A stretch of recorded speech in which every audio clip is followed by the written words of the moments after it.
અને હવે સીધા જ જઈએ પીએમ મોદીના મન કી બાતમાં કે તેઓ રેડિયો દ્વારા પ્રસારણ કરી રહ્યા છે। विजयादशमी यानी दशहरे का पर्व है। इस पावन अवसर पर आप सभी को ढेरों शुभकामनाएं। दशहरे का ये पर्व असत्य पर सत्य की जीत का पर्व है, लेकिन साथ ही ये एक तरह से संकटों पर धैर्य की जीत का पर्व भी है।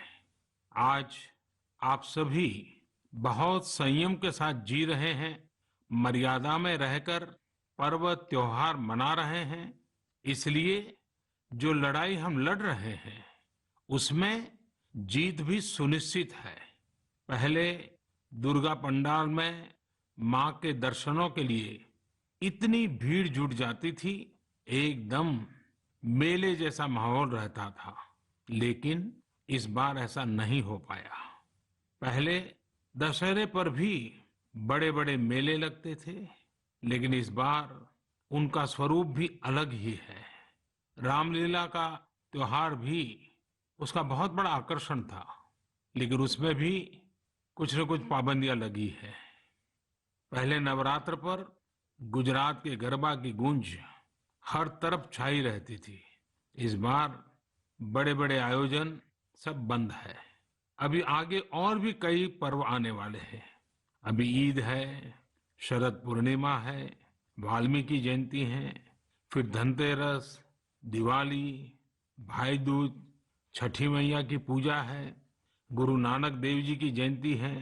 कोरोना के संकट काल में हमें संयम से ही काम लेना है, मर्यादा में ही रहना है। साथियों, जब हम त्योहार की बात करते हैं, तैयारी करते हैं, तो सबसे पहले मन में यही आता है कि बाजार कब जाना है, क्या क्या खरीदारी करनी है। खासकर बच्चों में तो इसका विशेष उत्साह रहता है। इस बार त्योहार पर नया क्या मिलने वाला है। त्योहारों की ये उमंग और बाजार की चमक एक दूसरे से जुड़ी हुई है। लेकिन इस बार जब आप खरीदारी करने जाएं, तो वोकल फॉर लोकल का अपना संकल्प अवश्य याद रखें। बाजार से सामान खरीदते समय हमें स्थानीय उत्पादों को प्राथमिकता देनी है। साथियों, त्योहारों के इस हर्षोल्लास के बीच में लॉकडाउन के समय को भी याद करना चाहिए। लॉकडाउन में हमने समाज के उन साथियों को और करीब से जाना है जिनके बिना हमारा जीवन बहुत ही मुश्किल हो जाता। सफाई कर्मचारी, घर में काम करने वाले भाई बहन, लोकल सब्जी वाले, दूध वाले, सिक्योरिटी गार्ड्स, इन सब का हमारे जीवन में क्या रोल है, हमने अब भली भांति महसूस किया है। कठिन समय में ये आपके साथ थे, हम सबके साथ थे। अब अपने पर्वों में, अपनी खुशियों में भी हमें इनको साथ रखना है। मेरा आग्रह है कि जैसे भी संभव हो, इन्हें अपनी खुशियों में जरूर शामिल करिए, परिवार के सदस्य की तरह करिए। फिर आप देखिए आपकी खुशियां कितनी बढ़ जाती हैं। साथियों, हमें अपने उन जाबाज सैनिकों को भी याद रखना है जो इन त्योहारों में भी सीमाओं पर डटे हैं, भारत माता की सेवा और सुरक्षा कर रहे हैं। हमें उनको याद करके ही अपने त्योहार मनाने हैं। हमें घर में एक दिया भारत माता के इन वीर बेटे बेटियों के सम्मान में भी जलाना है। मैं अपने वीर जवानों से भी कहना चाहता हूं कि आप भले ही सीमा पर हैं, लेकिन पूरा देश आपके साथ है, आपके लिए कामना कर रहा है। मैं उन परिवारों के त्याग को भी नमन करता हूं जिनके बेटे बेटियां आज सरहद पर है। हर वो व्यक्ति जो देश से जुड़ी किसी न किसी जिम्मेदारी की वजह से अपने घर पर नहीं है, अपने परिवार से दूर है, मैं हृदय से उसका आभार प्रकट करता हूं। मेरे प्यारे देशवासियों, आज जब हम लोकल के लिए वोकल हो रहे हैं, तो दुनिया भी हमारे लोकल प्रोडक्ट्स की फैन हो रही है। हमारे कई लोकल प्रोडक्ट्स में ग्लोबल होने की बहुत बड़ी शक्ति है। जैसे एक उदाहरण है खादी का। लंबे समय तक खादी सादगी की पहचान रही है, लेकिन हमारी खादी आज इको फ्रेंडली फैब्रिक के रूप में जानी जा रही है। स्वास्थ्य के दृष्टि से ये बॉडी फ्रेंडली फैब्रिक है, ऑल वेदर फैब्रिक है और आज खादी फैशन स्टेटमेंट तो बन ही रही है। खादी की पॉपुलैरिटी तो बढ़ ही रही है, साथ ही दुनिया में कई जगह खादी बनाई भी जा रही है। मैक्सिको में एक जगह है ओहाका। इस इलाके में कई गांव ऐसे हैं जहां स्थानीय ग्रामीण खादी बुनने का काम करते हैं। आज यहाँ की खादी ओहाका खादी के नाम से प्रसिद्ध हो चुकी है। ओहाका में खादी कैसे पहुंची, ये भी कम इंटरेस्टिंग नहीं है। दरअसल मैक्सिको के एक युवा मार्क ब्राउन ने एक बार महात्मा गांधी पर एक फिल्म देखी। ब्राउन ये फिल्म देखकर बापू से इतना प्रभावित हुए कि वो भारत में बापू के आश्रम आए और बापू के बारे में और गहराई से जाना समझा। तब ब्राउन को एहसास हुआ कि खादी केवल एक कपड़ा ही नहीं है, बल्कि ये तो एक पूरी जीवन पद्धति है। इससे किस तरह से ग्रामीण अर्थव्यवस्था और आत्मनिर्भरता का दर्शन जुड़ा है, ब्राउन इससे बहुत प्रभावित हुए। यहीं से ब्राउन ने ठाना कि वो मैक्सिको में जाकर खादी का काम शुरू करेंगे। उन्होंने मैक्सिको के ओहाका में ग्रामीणों को खादी का काम सिखाया, उन्हें प्रशिक्षित किया और आज ओहाका खादी एक ब्रांड बन गया है। इस प्रोजेक्ट की वेबसाइट पर लिखा है द सिंबल ऑफ धर्म इन मोशन। इस वेबसाइट में मार्क ब्राउन का बहुत ही दिलचस्प इंटरव्यू भी मिलेगा। वे बताते हैं कि शुरू में लोग खादी को लेकर संदेह में थे, परंतु आखिरकार इसमें लोगों की दिलचस्पी बढ़ी और इसका बाजार तैयार हो गया। ये कहते हैं ये राम राज्य से जुड़ी बातें हैं। जब आप लोगों की जरूरतों को पूरा करते हैं तो फिर लोग भी आपसे जुड़ने चले आते हैं। साथियों, दिल्ली के कनॉट प्लेस के खादी स्टोर में इस बार गांधी जयंती पर एक ही दिन में 1 करोड़ रुपए से ज्यादा की खरीदारी हुई। इसी तरह कोरोना के इस समय में खादी के मास्क भी बहुत पॉपुलर हो रहे हैं। देश भर में कई जगह सेल्फ हेल्प ग्रुप्स और दूसरी संस्थाएं खादी के मास्क बना रहे हैं। यूपी में बाराबंकी में एक महिला है सुमन देवी जी। सुमन जी ने सेल्फ हेल्प ग्रुप की अपनी साथी महिलाओं के साथ मिलकर खादी मास्क बनाना शुरू किया। धीरे धीरे उनके साथ अन्य महिलाएं भी जुड़ती चली गई। अब वे सभी मिलकर हजारों खादी मास्क बना रही हैं।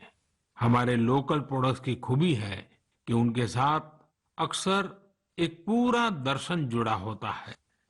मेरे प्यारे देशवासियों, जब हमें अपनी चीजों पर गर्व होता है तो दुनिया में भी उनके प्रति जिज्ञासा बढ़ती है। जैसे हमारे आध्यात्म ने, योग ने, आयुर्वेद ने पूरी दुनिया को आकर्षित किया है। हमारे कई खेल भी दुनिया को आकर्षित कर रहे हैं।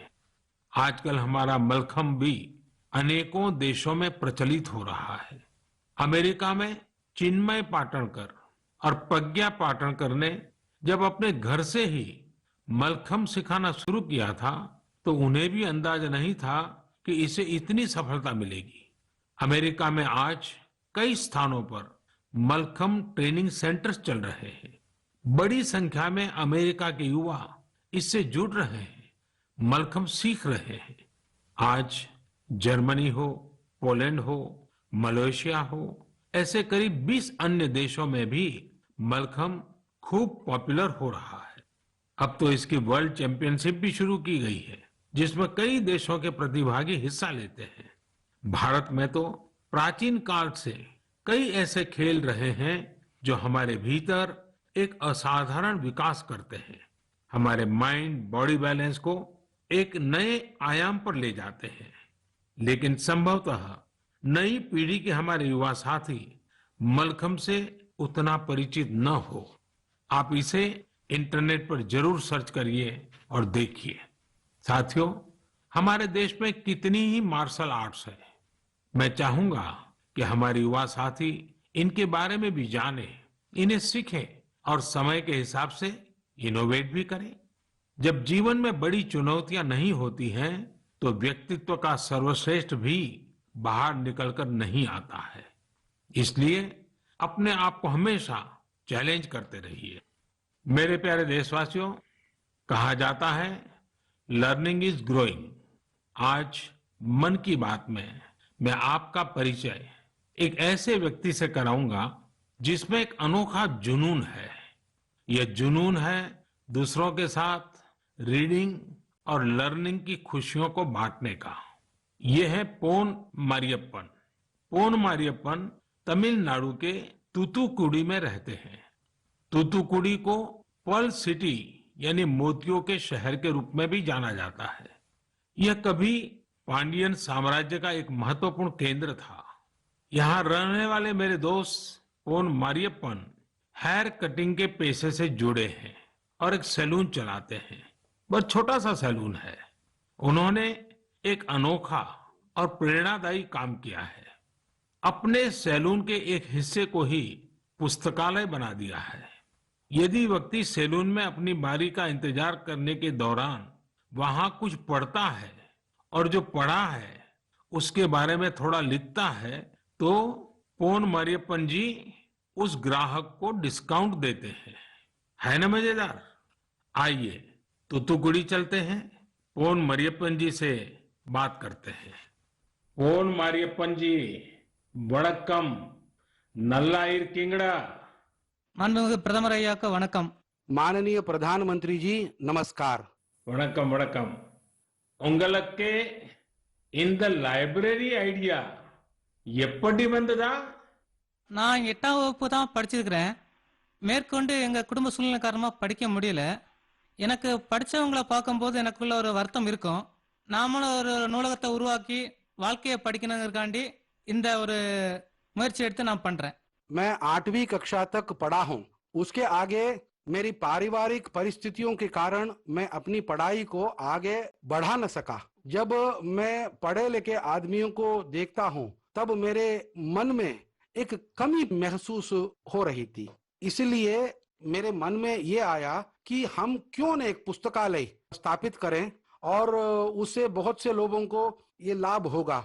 यही मेरे लिए एक प्रेरणा बनी। உங்களுக்கு எந்த புத்தகம் பிடிக்கும்? எனக்கு திருக்குறள் ரொம்ப பிடிக்கும். मुझे तिरुकुरल बहुत प्रिय है। ஓ உங்ககிட்ட பேசியதில் எனக்கு ரொம்ப மகிழ்ச்சி. நல்வாழ்த்துக்கள். எனக்கும் மாண்புமிகு பிரதமர் ஐயா பேசுறது ரொம்ப ரொம்ப மகிழ்ச்சியாக இருக்கிறது. मैं भी माननीय प्रधानमंत्री जी से बात करते हुए अति प्रसन्नता महसूस कर रहा हूँ। अगेन नलवाड़तुकल। நன்றிங்க ஐயா. धन्यवाद प्रधानमंत्री जी। Thank you. हमने अभी पोन मारियप्पन जी से बात की। देखिए कैसे वो लोगों के बालों को तो संवारते ही हैं, उन्हें अपना जीवन संवारने का भी अवसर देते हैं। थिरुकुरल की लोकप्रियता के बारे में सुनकर बहुत अच्छा लगा। थिरुकुरल की लोकप्रियता के बारे में आप सबने भी सुना। आज हिंदुस्तान की सभी भाषाओं में थिरुकुरल उपलब्ध है। अगर मौका मिले तो जरूर पढ़ना चाहिए। जीवन के लिए वह एक प्रकार से मार्गदर्शक है। साथियों, लेकिन आपको यह जानकर खुशी होगी कि पूरे भारत में अनेक लोग हैं जिन्हें ज्ञान के प्रसार से अपार खुशी मिलती है। ये वो लोग हैं जो हमेशा इस बात के लिए तत्पर रहते हैं कि हर कोई पढ़ने के लिए प्रेरित हो। मध्य प्रदेश के सिंगरौली की शिक्षिका उषा दुबे जी ने तो स्कूटी को ही मोबाइल लाइब्रेरी में बदल दिया है। वे प्रतिदिन अपने चलते फिरते पुस्तकालय के साथ किसी न किसी गांव में पहुंच जाती है और वहां बच्चों को पढ़ाती है। बच्चे उन्हें प्यार से किताबों वाली दीदी कहकर बुलाते हैं। इस साल अगस्त में अरुणाचल प्रदेश के निरजुली के रायो विलेज में एक सेल्फ हेल्प लाइब्रेरी बनाई गई है। दरअसल यहाँ की मीना गुरुंग और दिवांग होसाई को जब पता चला कि कस्बे में कोई लाइब्रेरी नहीं है तो उन्होंने इसकी फंडिंग के लिए हाथ बढ़ाया। आपको ये जानकर हैरानी होगी कि इस लाइब्रेरी के लिए कोई मेंबरशिप फी नहीं है। कोई भी व्यक्ति 2 हफ्ते के लिए किताब ले जा सकता है, पढ़ने के बाद उसे वापस करना होता है। यह लाइब्रेरी सातों दिन 24 घंटे खुली रहती है।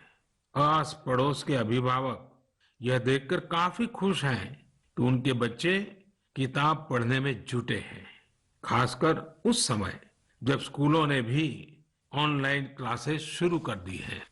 वहीं चंडीगढ़ में एक एनजीओ चलाने वाले संदीप कुमार जी ने एक मिनी वैन में मोबाइल लाइब्रेरी बनाई है। इसके माध्यम से गरीब बच्चों को पढ़ने के लिए मुफ्त में बुक्स दी जाती हैं। इसके साथ ही गुजरात के भावनगर की भी 2 संस्थाओं के बारे में जानता हूं जो बेहतरीन कार्य कर रही है। उनमें से एक है विकास वर्तुल ट्रस्ट। यह संस्था प्रतियोगी परीक्षाओं की तैयारी करने वाले विद्यार्थियों के लिए बहुत मददगार है।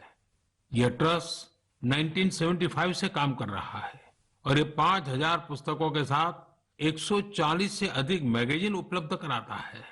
ऐसी एक संस्था पुस्तक परब है। ये इनोवेटिव प्रोजेक्ट है जो साहित्यिक पुस्तकों के साथ ही दूसरी किताबें निशुल्क उपलब्ध कराते हैं। इस लाइब्रेरी में आध्यात्मिक, आयुर्वेदिक उपचार और कई अन्य विषयों से संबंधित पुस्तकें भी शामिल है। यदि आपको इस तरह की और प्रयासों के बारे में कुछ पता है तो मेरा आग्रह है कि आप उसे सोशल मीडिया पर जरूर साझा करें। यह उदाहरण पुस्तक पढ़ने या पुस्तकालय खोलने तक ही सीमित नहीं है, बल्कि यह उस नए भारत की भावना का भी प्रतीक है जिसमें समाज के विकास के लिए हर क्षेत्र और हर तबके के लोग नए नए और इनोवेटिव तरीके अपना रहे हैं। गीता में कहा गया है, न ही ज्ञानेन सदृशम पवित्र मिह विद्यते, अर्थात ज्ञान के समान संसार में कुछ भी पवित्र नहीं है। मैं ज्ञान का प्रसार करने वाले, ऐसे नेक प्रयास करने वाले सभी महानुभावों का हृदय से अभिनंदन करता हूं। मेरे प्यारे देशवासियों, कुछ ही दिनों बाद सरदार वल्लभ भाई पटेल जी की जन्म जयंती 31 अक्टूबर को हम सब राष्ट्रीय एकता दिवस के तौर पर मनाएंगे।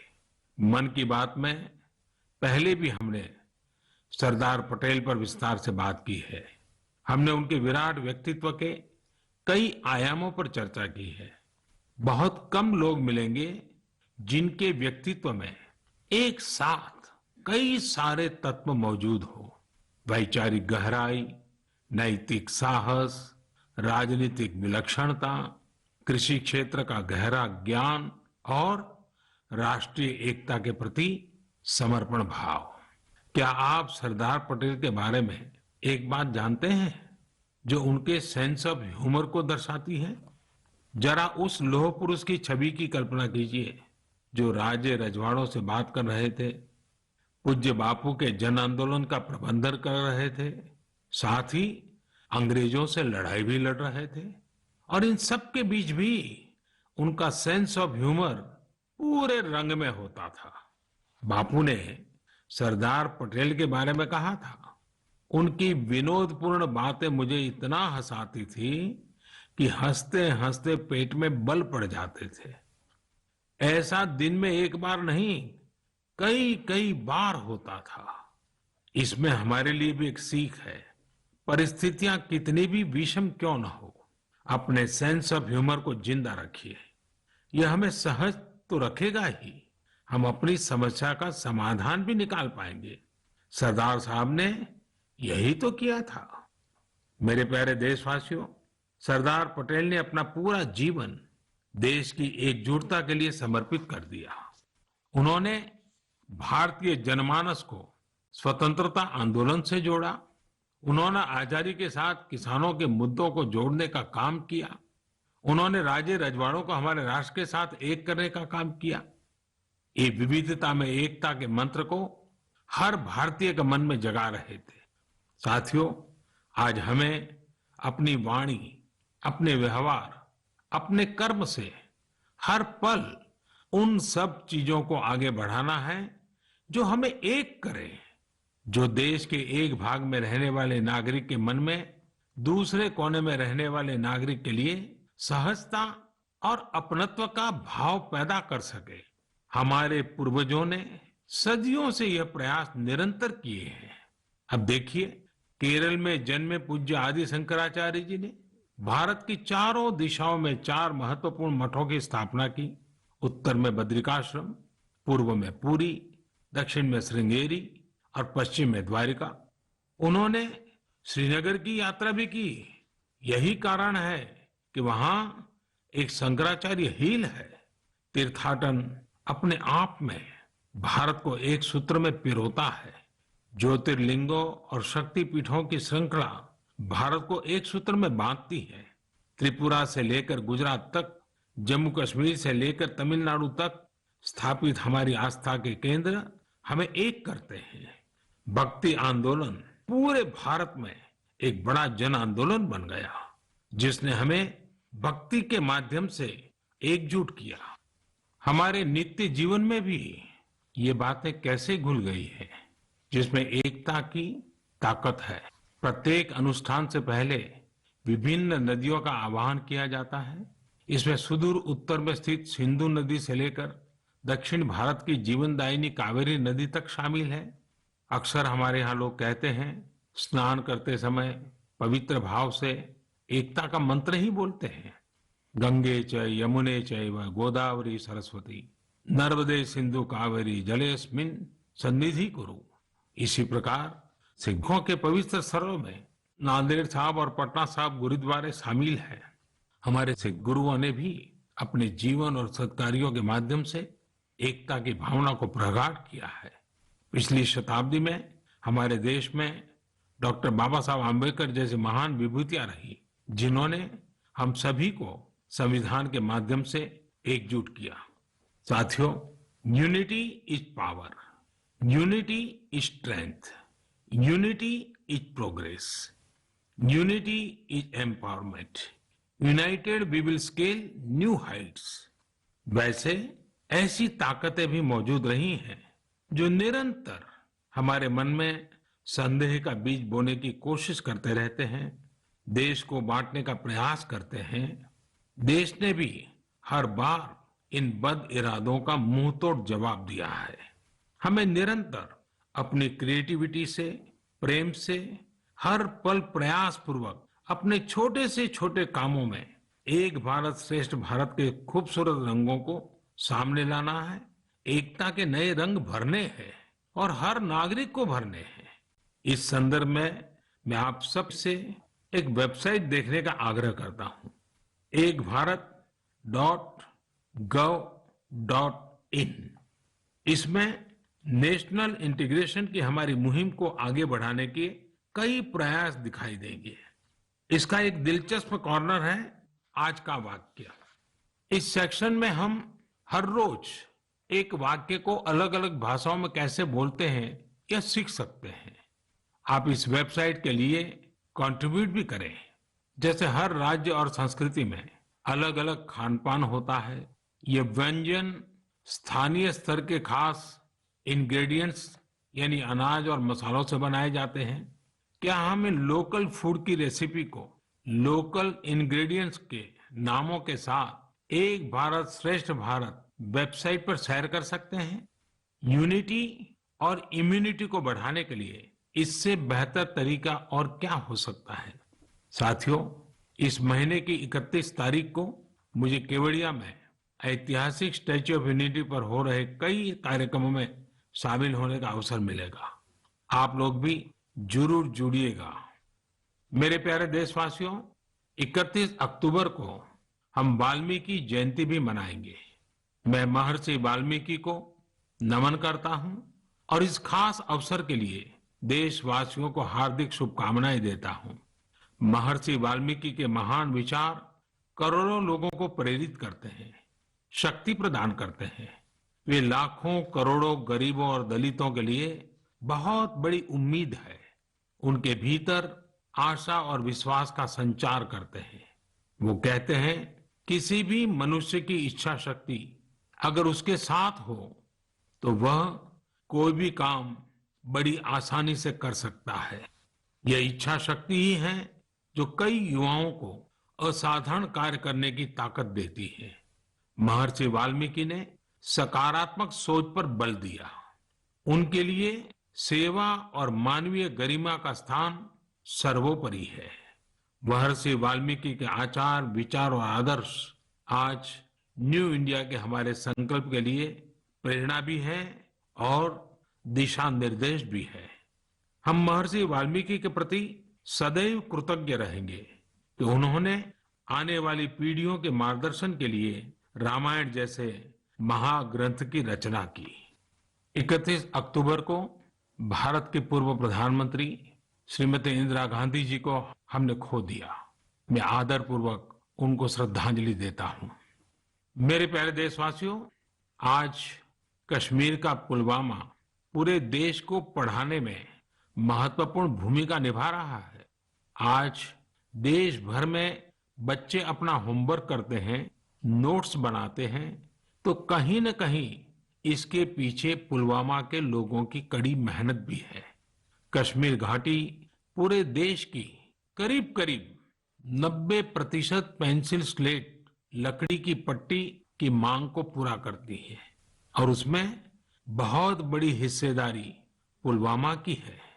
एक समय में हम लोग विदेशों से पेंसिल के लिए लकड़ी मंगाते थे, लेकिन अब हमारा पुलवामा इस क्षेत्र से देश को आत्मनिर्भर बना रहा है।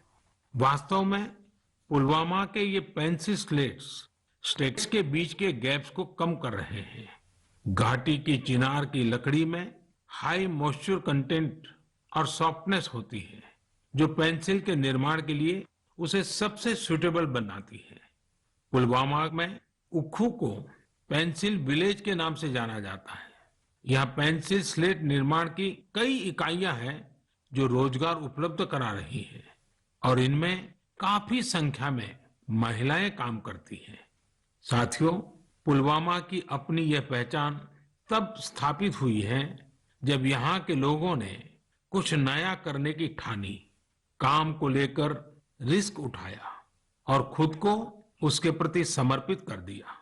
ऐसे ही कर्मठ लोगों में से एक है मंजूर अहमद अलाई।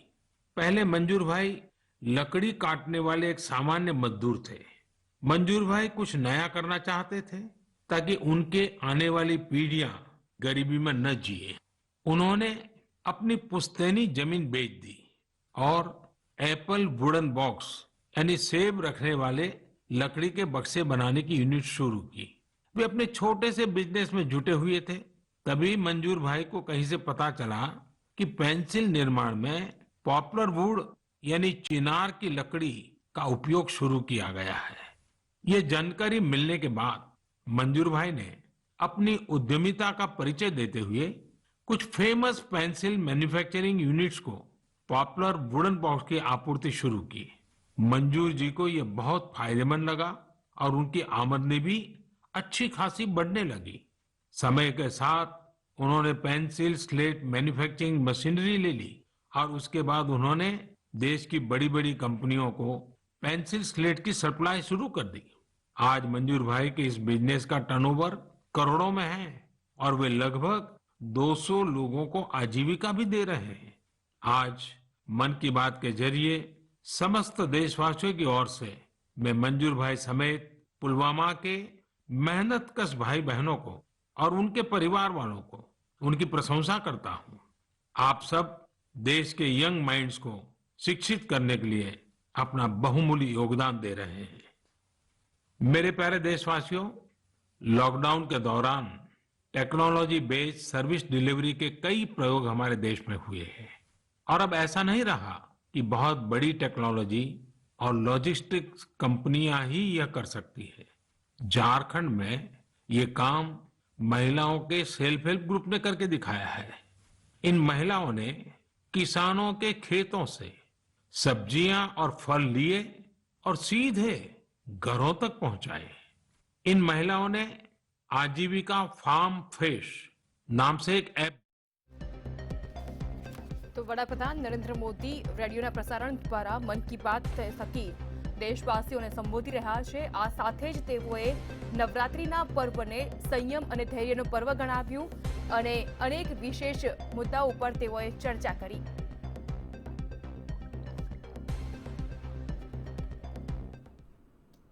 તો બુલેટિનમાં હાલ બસ આટલું જ. અન્ય વધુ સમાચાર માટે આપ જોતા રહો મંતવ્ય ન્યૂઝ અને લોગિન પણ કરી શકો છો www.mantavynews.com પર. નમસ્કાર.